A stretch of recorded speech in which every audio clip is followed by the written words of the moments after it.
As people around, people who have started recently, that kind of stuff. Yeah. And just if you can tell us about your experience really on soil, on your vines, what has changed, what have you seen, etc.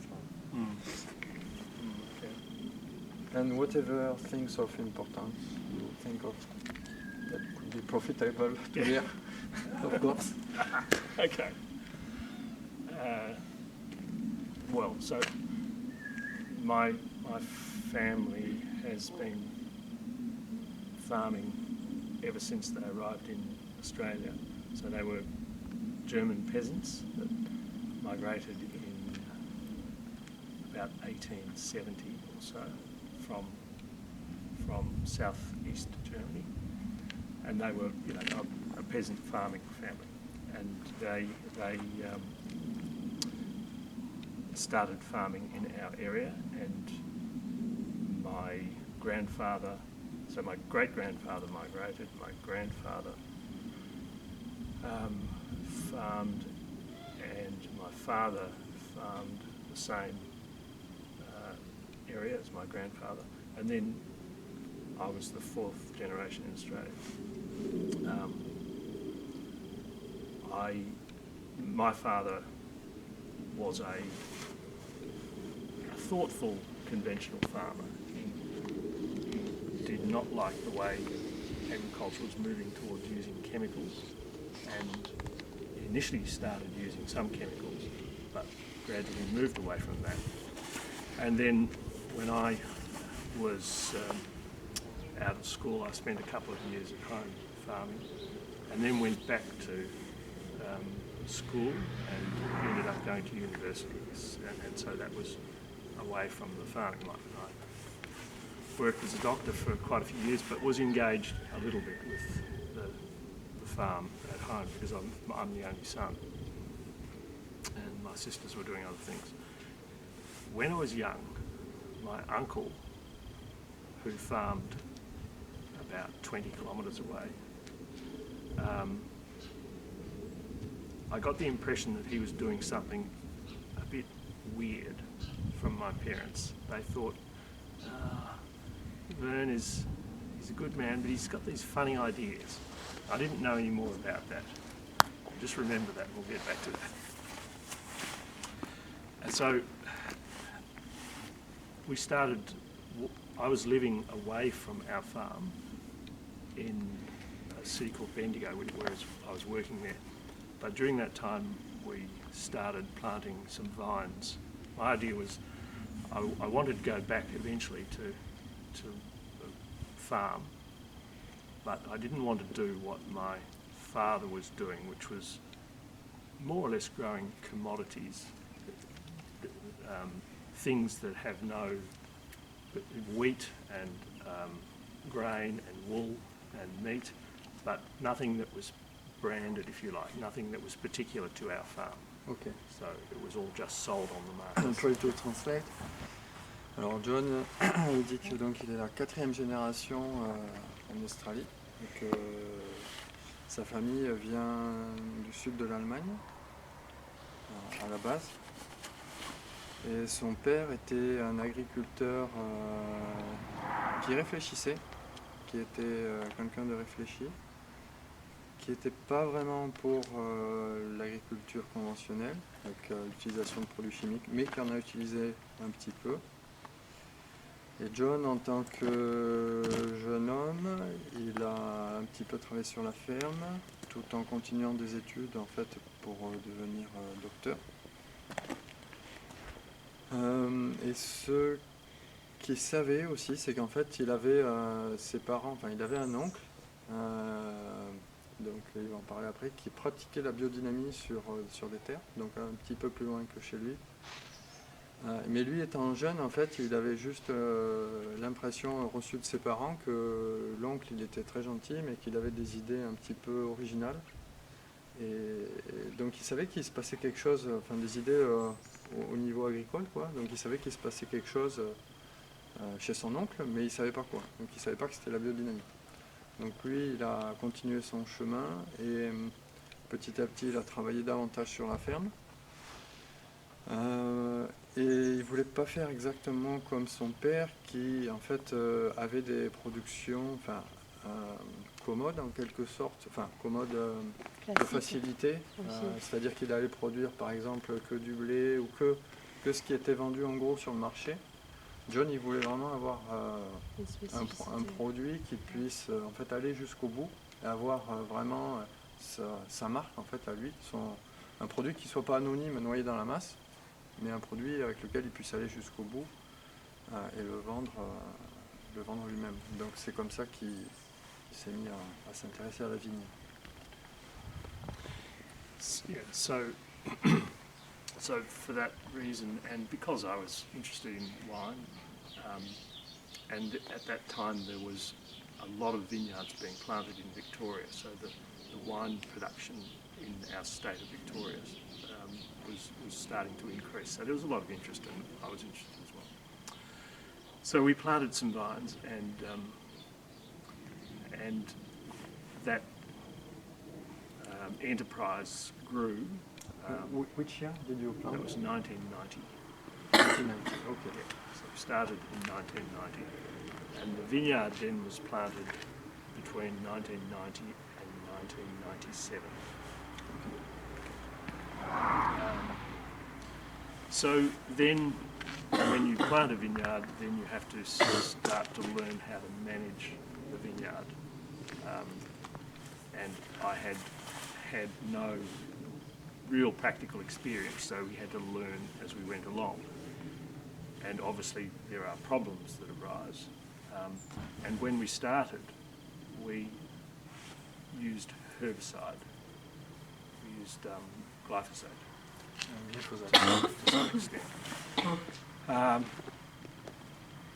That created the usual problems, the problems with soil degradation and selection of resistant weeds, and so eventually it became obvious that that was a bad solution to managing a vineyard, and we stopped using glyphosate and started cultivating and basically farming organically. And around that time, so that was in the late 1990s, around 97, 98, I had been aware, I'd heard of this thing called biodynamics, and I heard that Domenico Conti and Chaputier were using this method, and they seemed to be getting good results with what they were doing, and that interested me. And then I was still working in Bendigo, and a magazine, it's quite interesting how it happened, a magazine arrived in the post, which I had not asked for, and it was a magazine that had agricultural machinery, promoted agricultural machinery, and in the magazine was an article by Alex about biodynamics. And so I'd heard of biodynamics, and now here's this article about biodynamics, and there was a contact details given in the magazine. And so I contacted in Australia, it's called the BDRI, and was told by Alex that I had to buy some books, read the books, and then get back to him. So that's what happened. I bought the books, I read the books, and even at that time, I had gained the impression that certainly biodynamics was regarded as a bit airy-fairy, mystical, impractical, and based on ideas that were more imagination than fact. Anyway, reading Alex's books certainly put paid to all that. It really presented a method of agriculture which made logical sense and was a whole methodology, you know, from start to finish. So it gave you a way to approach agriculture which was complete. And that's very different to what organic farming offered, because organic farming, as you know, is more of a negative thing. It's things you don't do. Whereas biodynamics really, as Alex presented it, was this method of things that you can do, and suggested that you will get results based on this. Now, of course, you can read that and be convinced, but it's one thing to read it, and it's another thing to do it. So, obviously, there was still some doubt in my mind. I thought, well, this makes sense, but to prove it, you have to do it. Do you want to? Yes. Okay. Donc, dans les années 90, en fait, il y avait de la vigne qui se plantait dans la région de Victoria, en Australie, dans le sud-est de l'Australie, la région de Melbourne, qui est, je crois, le plus petit État, enfin la plus petite région. Et il y avait de la vigne qui se plantait.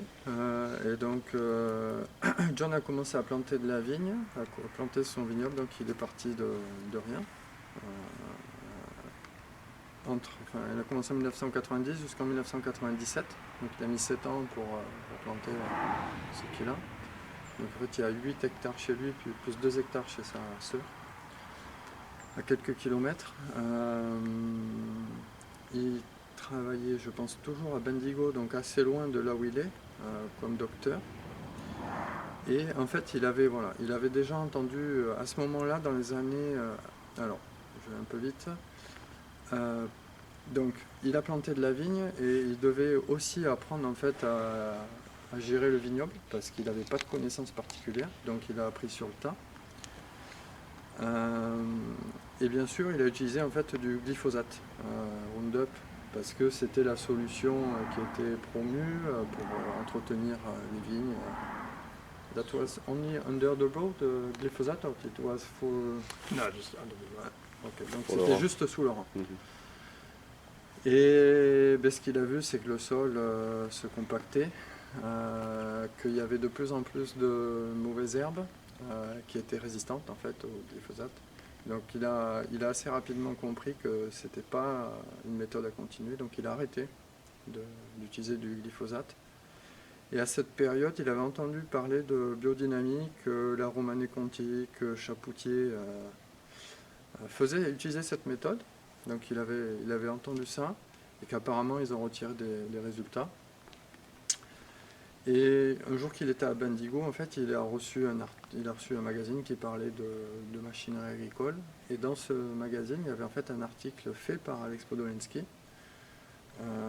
et dans lequel il présentait la biodynamie. Et il y avait un numéro à la fin de cet article. Donc en fait, John a contacté en fait le BDRI, c'est l'Institut de recherche biodynamique, donc qui a été monté par Alex Podolinsky et qui fait la certification, qui s'occupe de la certification. Il a contacté, et donc Alex lui a dit achète les livres et lis mes livres, et puis après on en reparle. Et donc c'est ce que John a fait, il a acheté les livres. Il avait déjà quand même une impression que la biodynamie, ça pouvait être des histoires, ça pouvait être basé ça avait un côté un peu imaginaire, il avait un petit peu cette impression aussi, déjà à l'époque, que ça pouvait être ça, un peu de choses farfelues aussi. Mais en lisant en fait les livres d'Alex, il a trouvé que ça faisait sens, tout ce qu'il disait ça faisait sens, et que la méthode qui était présentée, c'était une méthode d'agriculture qui était complète du début à la fin. Et il disait, bon voilà, c'est bien d'avoir lu, et donc ça m'avait convaincu, même si j'avais encore des doutes. Et maintenant c'est la pratique qui... même si j'avais compris par la lecture, maintenant il fallait passer à la pratique. Il y a quand même un espace vide entre les deux. Et juste une dernière chose que je me rappelle, que je traduis, c'est qu'il disait que l'impression qu'il avait de la méthode biodynamique, c'est que par rapport au bio, qui est juste, enfin le bio, ça, d'un point de vue biodynamique, c'est un petit peu une réponse, comment dire, par la négation à l'agriculture conventionnelle, c'est-à-dire on n'utilise pas ça, on n'utilise pas ça, on n'utilise pas ça. C'est pour ça qu'on est bio.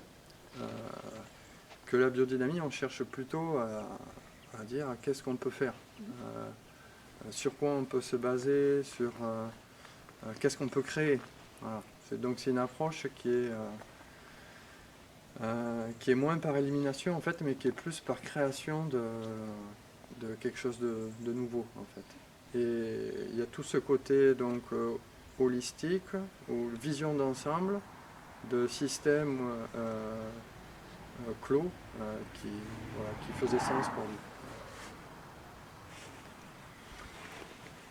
So I got back to Alex, and he came and visited the farm, which surprised me a bit.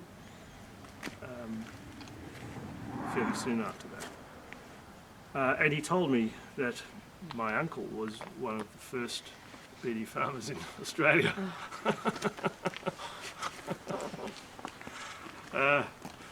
Which I wasn't aware of. So.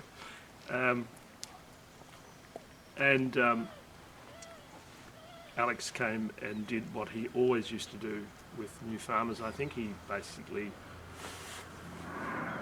drew the farmer's attention to the soil, which seems pretty obvious, but that isn't often done. And Alex pointed out how the soils that we were working with were compacted, they lacked structure and life, and as comparison he went to soils sitting under a fence which was not trodden on by animals or worked by machinery, and showed what soil can look like. Now that's, as we saw yesterday interestingly, that's not biodynamic soil, but it's better than what we were using, and that was an obvious demonstration of where we were with soil and where we could, or what direction we could head in. And from that point on, there was quite a long process of learning about how to develop soil structure, but also with Alex. Alex was although Alex was old, he was in his prime and spent a lot of time changing the way I and other farmers thought about farming, but also about a lot of different things. Basically introducing this idea of independent thought and the capacity to not be influenced by what most people are doing, but rather try to think independently and logically. Alex promised many things with the use of biodynamics, and at that stage I often thought to myself, well, that sounds good, but is that really going to happen? But I have to say that throughout all of my experience with Alex, he never ever said something which I was able to prove incorrect. Many of the things that Alex had said would happen using the method on the farm were shown subsequently to be true, even though at the time some of them I thought very unlikely. And that was important because he was able to, in my mind anyway, I was able to start to learn to trust his perspective, even though coming from a conventional farming system to a biodynamic system involves such an enormous change in attitude and expectations that this slow agglomeration of results which happened eventually produced a real better understanding, but also more of a capacity to accept particular attitudes that Alex promoted, even though there wasn't necessarily at the time evidence to prove that what he said was going to be true. Does that make sense? It's a bit complicated, but it's a bit complicated, yes. Yeah. Well, anyway, the point is that Alex promised a lot about what biodynamics was capable of, and some of those promises appeared perhaps unlikely. Okay. But eventually, They became most of them have been shown to be correct. There are some still that have not been shown to be correct, but nothing has been shown to be incorrect. Okay. Okay? Ok, I get it. Donc John, il a fini, quand il a eu fini la lecture des livres d'Alex, il a recontacté Alex et là Alex s'est déplacé, donc il est venu sur sa ferme et donc John il a été un petit peu surpris, puis après il a appris qu'Alex il faisait ça avec tous les nouveaux, tous ceux qui se lançaient. Et c'est comme ça en fait qu'il a appris que son oncle était l'un des premiers agriculteurs biodynamiques d'Australie.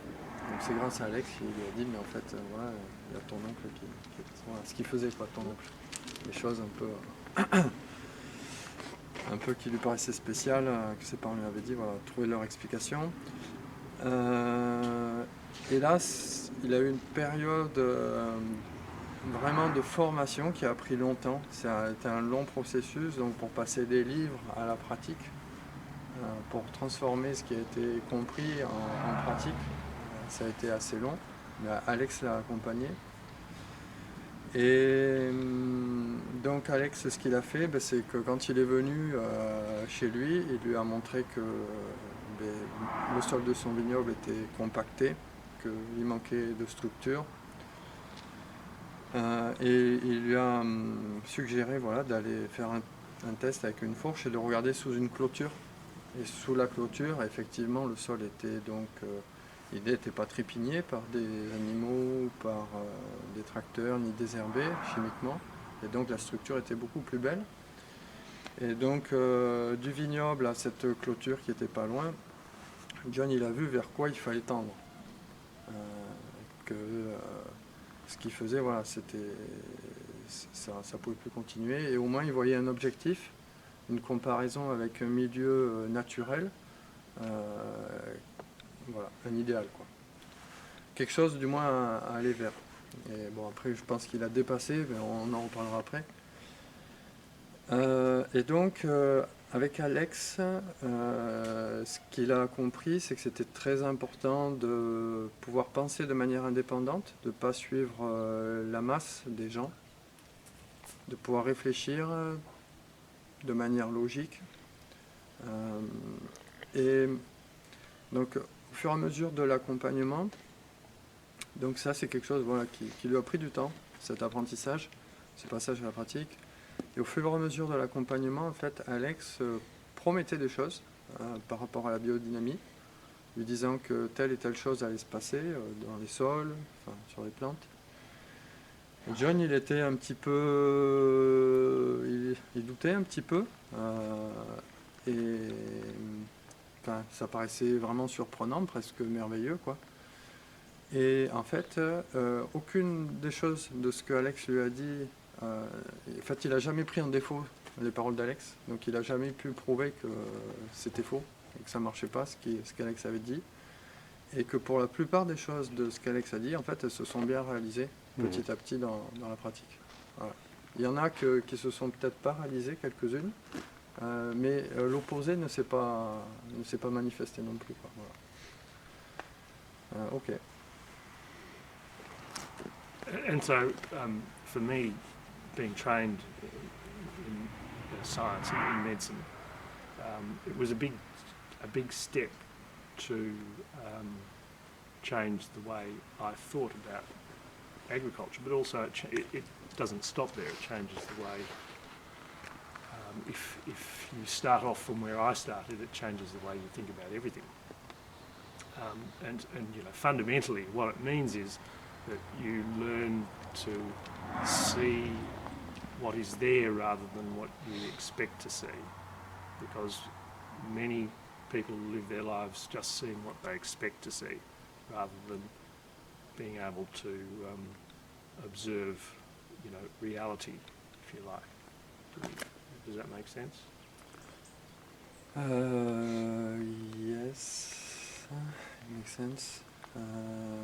If you can Go on. yeah, and develop a bit around just a little more. Yeah, so it's our expectations, the way we're educated as children and throughout school and university and all of that, it really does create a perspective which is fairly closed and limited. And part of being able to use the biodynamic method and changing the way you think involves learning to look at the world differently, but look at the world in a logical and logical way, and in a way which is based on what is there rather than what we think is there. Okay. Because our education creates in us a perspective which then creates in our mind what we expect the world to be. And it's very often not the way the world is. Okay. Does that make sense? Yes, it makes sense. Donc,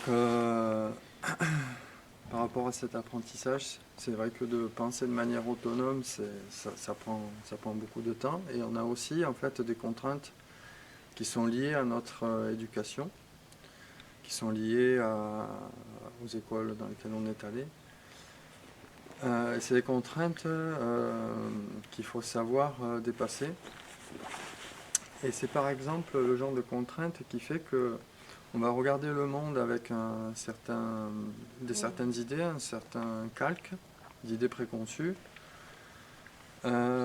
qui sont des idées que une vision qu'on applique sur par exemple en agriculture, mais ça peut être en médecine, ça peut être en architecture, qu'on applique sur les choses. Donc disons en agriculture qu'on va appliquer sur la manière de travailler, sur les sols, sur les vignes, etc. Mais ce sont en gros des concepts qu'on surimpose sur la réalité, mais on n'est pas en train d'observer la réalité. Et donc ça a été un passage important de pouvoir se sortir des idées préconçues pour vraiment aller dans l'observation et regarder qu'est-ce que c'est en vérité, dans la réalité, et qu'il peut y avoir une grande différence entre les deux. Voilà. Et que c'est quelque chose de très important et qui prend du temps. Quoi. Yeah, so as my uncle said to me when I started, you have to change the way you think, and that's really what I was trying to say with that. Your whole approach is turned upside down or disrupted and needs to be relearned, I think. And not everyone can do that, and that's probably one of the reasons why the method doesn't appeal to everyone, because from my perspective, why would you not practice biodynamics? Yet that's not the way most people see it. Anyway, so that's sort of the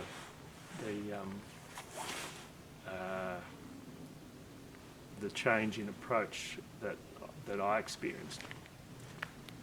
When we started using biodynamics, everyone has a story of how 500, or how you're able to see the effect of 500, and I'm no different, and I won't go into it, but you know, it's very, with talking to other BD farmers, they've all had the same experience. You get a concrete example of how 500 does change things. And in our vineyard, it's taken a long time, and we had to learn, particularly in Australia, no one ploughs vineyards, and there's nothing you can learn about how to manage a vineyard without herbicides in Australia. So I had to come to France many years ago and spoke to Mark Guimont, and we sort of started from there. And we've now developed a system that works very well for us. With the use of 500, we run 800 acres, but I'll speak about the vineyard really. The vineyard has changed fairly dramatically. Soils have changed obviously, and we've got some photos to show later, but our soil has turned into something very different from what it was, and it's very structured, it's much darker, it's full of organic matter, it's very soft, it's easy to work, and most importantly, the product has changed fairly dramatically too. I know Alex brought some of our pre-BD wine and some of our post-BD wine to a conference here in, I think, Switzerland, because the change in quality was so dramatic, and it's very easy to see.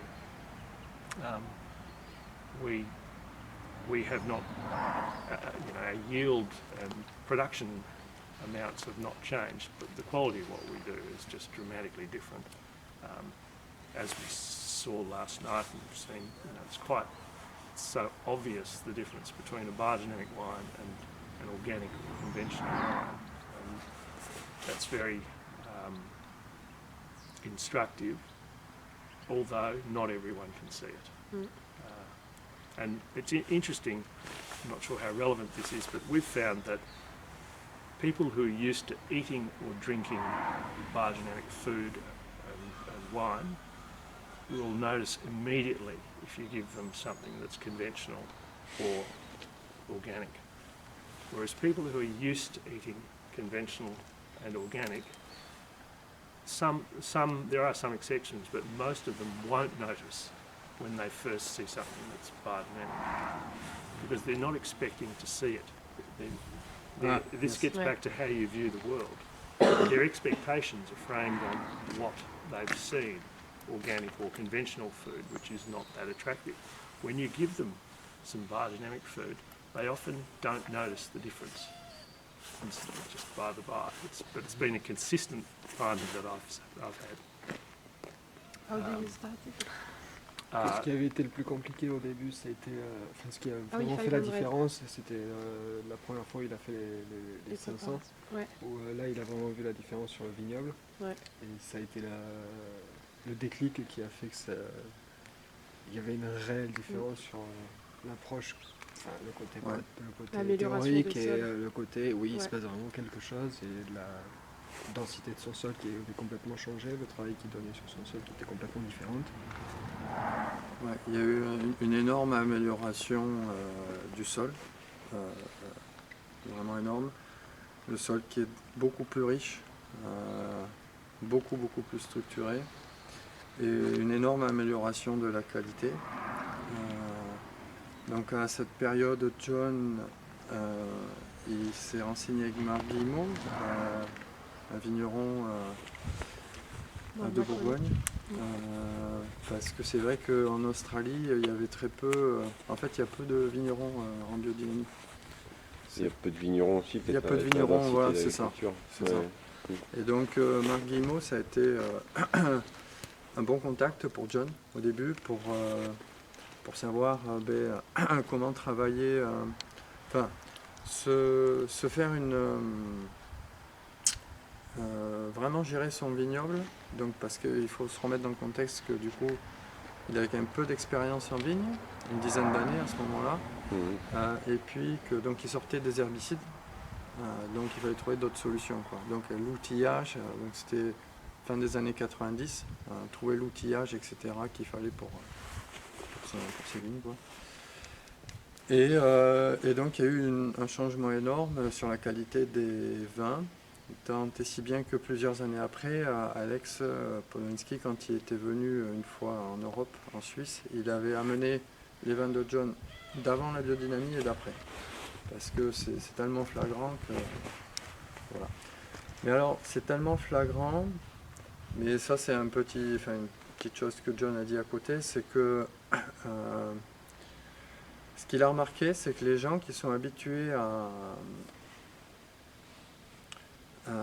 consommer des produits biodynamiques, dès qu'ils ont un produit qui n'est plus biodynamique, ils le sentent de suite. Un produit conventionnel ou même bio,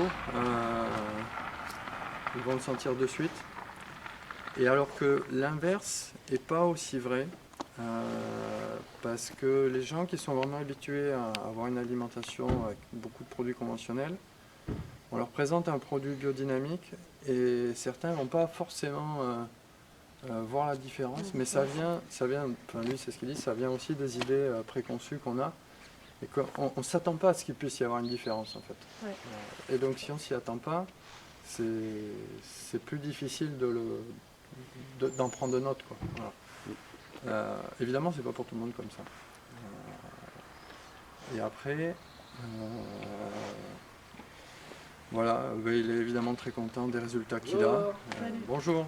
Désolé pour le retard. Salut Noah. Ça va? Salut. I have a small question. Do you remember how many times it takes to you to see the difference on your soil Oui. after starting to use 500? I mean, if it was immediate or it takes 2-3 years or... In my experience, so in our soil, the animals see a difference after one use. So that's a lot of farmers that I've had discussions with have had the same experience, where 500 is sprayed somewhere but not somewhere else, and then later in the season you can see that the animals head for that area where it was sprayed. So there's an immediate difference in the grass that grows, if you like. So there's an immediate change in soil. But to see the changes in soil for us takes a little longer, and I would say probably. So we spray twice a year. So probably after 2 to 3 years, it starts to become obvious. Now, it might have been obvious more earlier, but again, I was changing as well as the soil, so it becomes. That's good. It might not be that the changes in the soil took so long, but it took me some time to see them. So you haven't done any mistake at first? Directly you had the right advice from Alex, so your technique was alright? Yeah, that's interesting. It was when we started, there was very clear advice what to do. There was a man who was making the stirring machines and the gear, and Alex was very particular that even though this fellow, me, didn't have much idea about what he was getting into, but he was very particular that I understood how to use the method correctly. So, and this is probably, a hallmark of the Australian Demeter method. Very much emphasis was placed on storage of the preparations properly, and there was very clear advice as to how to stir, a lot of emphasis on stirring, and how to apply it correctly. So that, and anyone that went through that experience was very much educated in the importance of the methodology, getting it right, not taking shortcuts, making sure that the 500 is good and that it's used in a way that's effective. And then your implements, but the implements was also right. I mean, yes, good, yes. We spent a lot of time working out how to how to spray the 500 in the vineyard in a way that was going to be effective and avoid compaction as well. Interestingly, no attention at all about whether we should apply 500 on a particular lunar day, etc. Alex paid no attention to all that, but spraying, for instance, storing 500, a lot of attention. Stirring, activating the 500, enormous attention. And then spraying in the right environmental conditions, you know, making sure the grass is short enough, teaching people that this stirred 500 has to be in contact with the soil, and that you need the right moisture. All of those things, you know, which are fundamental to the success of the method, were a lot of emphasis was paid on that. Est-ce qu'on traduit? Oui. La question que je lui ai posée, c'est combien de temps ça t'a pris pour voir vraiment des effets de la biodynamie sur les sols et sur ta ferme.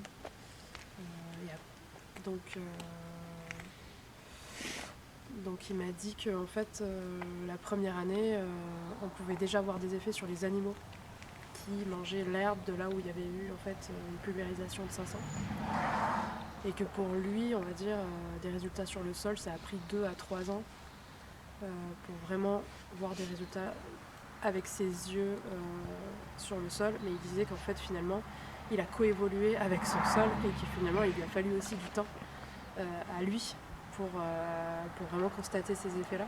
Et que peut-être du coup il y avait ces effets déjà avant, voilà. Avant que lui-même il se soit, on va dire, ouvert à ça en fait, justement détacher toutes les projections dont il parlait. Et donc après je lui ai demandé, mais t'as pas fait d'erreur au départ, etc., t'as pas perdu de temps, et il m'a dit qu'il était très bien accompagné par Alex, et que du coup il a compris qu'il y avait une réelle méthodologie, mais qui a été très clairement explicitée de comment stocker les préparations, comment dynamiser les préparations et comment pulvériser. Et qu'effectivement ils ont passé quand même beaucoup de temps à trouver le bon outil, à adapter les outils pour ne pas compacter les sols et pulvériser dans les bonnes conditions en accord avec cette méthodologie-là. Donc il a pas trop perdu de temps parce qu'il a été scrupuleux avec la méthodologie. Ouais, c'est ça. Et ce qui est vraiment marquant, c'est ce fait que en fait, il y avait vraiment, quand il est rentré en biodynamie, avec le suivi qu'il y avait vraiment des indications très très claires sur comment il devait commencer, quoi. Une méthodologie avec beaucoup d'attention sur les préparations, comment les stocker pour qu'elles restent efficaces. Une énorme attention sur la dynamisation, comment il fallait faire. Et puis ensuite, une très grande attention aussi sur l'application. Le fait que la 500 devait atteindre le sol, que pour cela il fallait que l'herbe soit rase, qu'il fallait le faire dans les bonnes conditions climatiques si on voulait qu'elle puisse rentrer dans le sol, donc avec une certaine humidité, etc. Et c'est ces instructions de base qui étaient là qui ont fait que ça a pu être un succès, quoi.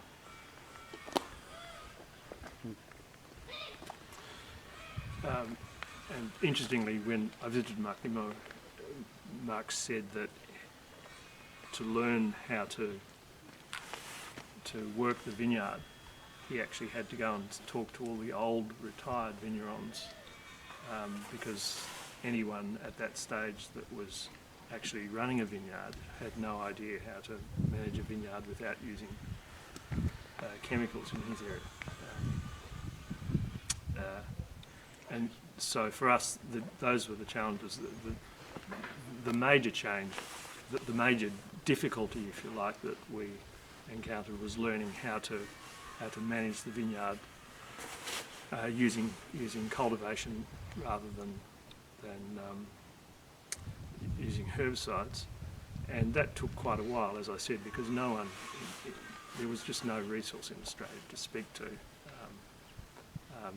So that was the major challenge in the vineyard, and the major challenge out of the vineyard, which was of no importance to anyone here, was managing internal parasites in sheep, because suddenly we went from using chemical drenches to manage internal parasites to no chemical drenches. Okay. And I don't think it's worth sort of going into detail about that because no one here is going to come across that issue. A little, maybe? Well, part of it involves, obviously, the problem with conventional farming with animals is that we are selecting animals which are not resistant to internal parasites because we can use chemical drenches. And so we select animals for growth or physical characteristics, but we pay no attention to their fundamental health. And that was where we were. We had a flock of merino sheep which are highly susceptible to internal parasites. And it took a long time to be able to move them from that susceptibility to a position of health where they could resist internal parasites without the use of chemical drenches. That was the major issue for us when we started over the first 5 or 6 years. Oui, donc, parce que en fait, John, il a un troupeau de 1200 moutons, aussi actuellement, donc pour la laine surtout, et aussi la viande. Et là aussi, il y avait un gros défi, c'est que, en fait, il fallait trouver une autre manière de penser, parce que, en fait, il n'avait plus droit aux purges de produits chimiques pour lutter contre les parasites intestinaux, internes que les moutons peuvent avoir. Et donc, en fait, il a réussi, donc il n'utilise plus aucune purge chimique. C'est un résultat assez incroyable, quoi. Et ça a été grâce, en fait, à la qualité, à la santé qu'a amené le sol et l'herbe, donc à son troupeau. Et aussi grâce en fait à une sélection, pensée différemment, où on ne sélectionne plus l'animal pour sa taille, pour certains critères, mais on le sélectionne vraiment pour sa santé en premier. Et donc avec ces deux paramètres, voilà, il n'a plus besoin de purger ses moutons. Et voilà.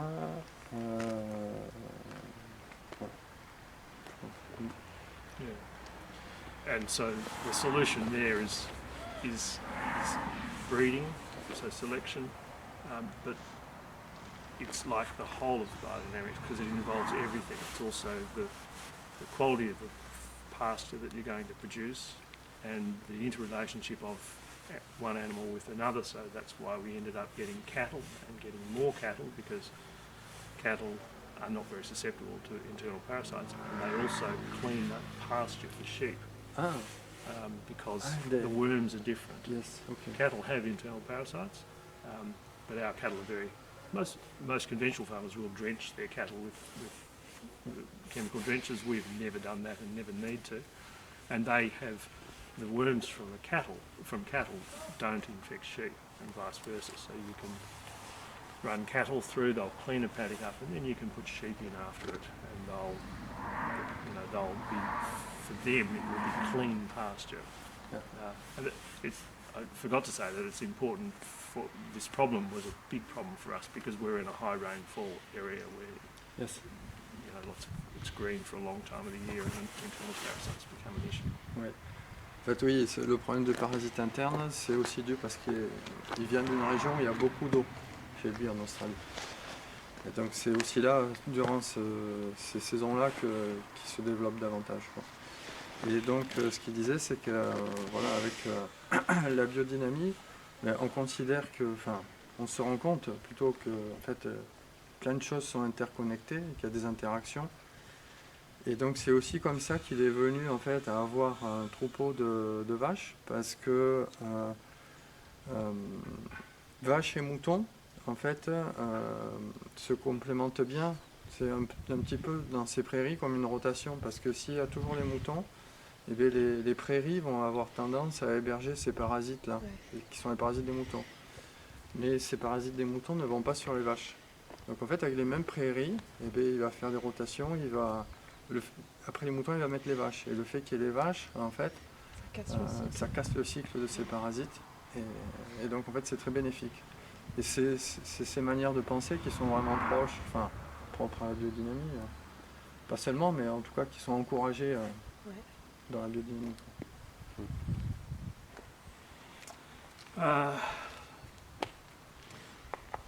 Another part of one's path towards biodynamics is learning how to see how plants grow differently, and that was something that Alex stressed very heavily, and it took me a long time to understand, but along the way you eventually see that, particularly in the vineyard, the vines grow very differently with that real upright sort of character,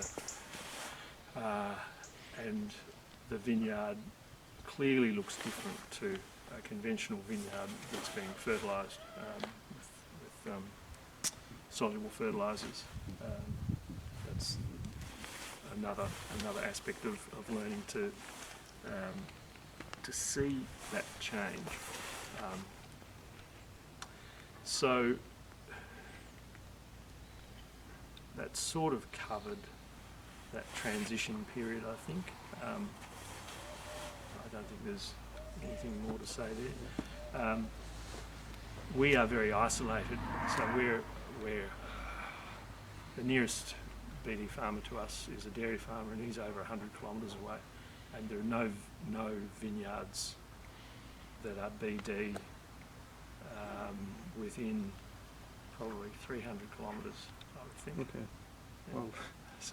So we, there wasn't much of a resource for us to draw on for information and advice. We really had to work out how to run this methodology in a vineyard. In Australia, there's still not a lot of BD vineyards, but there's the numbers growing slowly. I haven't been involved in direct advice of other vineyards that are actually taking the BD method on. I talk to a lot of people about what we do, and a lot of people will modify the methodology, but none of those have yet taken on biodynamics. But the system in Australia is very much based on farmers teaching each other, and that's where in Australia this whole idea of the AGM came up. So again, from Alex, very early on he encouraged me to attend the AGM, which was an annual meeting of biodynamic farmers at a place called Périgord. I was pretty busy with other things and wasn't all that keen to go, but eventually I went along 2 or 3 years later. And it was a very important part of education in biodynamics, because at the AGM, many farmers, a couple of hundred, maybe 300 farmers come together once a year, and because Australia is such a big country, you'd never come across these people unless there was something like this AGM.